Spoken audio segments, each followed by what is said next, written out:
All right, I'm the flat rate master, and well, replacing this kind of sucked. In case you are unaware, the Dodge Durango that I talked about in last week's video, well, I did the rear main seal, got it back together, and well, the transmission was leaking like a sieve out of the connector that plugs in here. According to Chrysler, the only way to get the O-ring on the harness side is to buy the harness. Well, at some point, you know, I was trying to figure out a way to get around it, so I was trying to do different seals, and apparently while I was trying different O-rings, one of those little pins in there, no longer there. I mean, like, it's gone.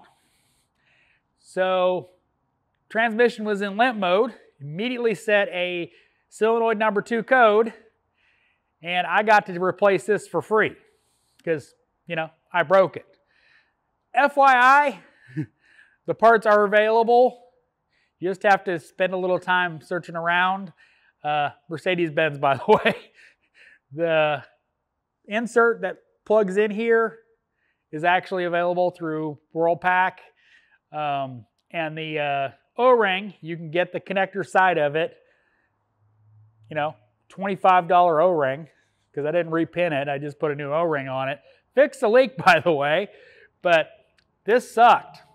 Having to take the transmission pan off, because one of the things I did was reseal the transmission pan, because that was leaking, and then had to redo that after I replaced this, which isn't hard.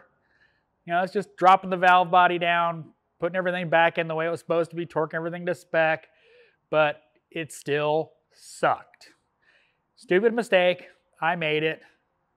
No, the customer is not being charged. I ate the labor.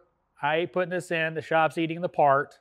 So I hope you enjoyed my misery. As always, thanks for watching. I am the Flat Rate Master.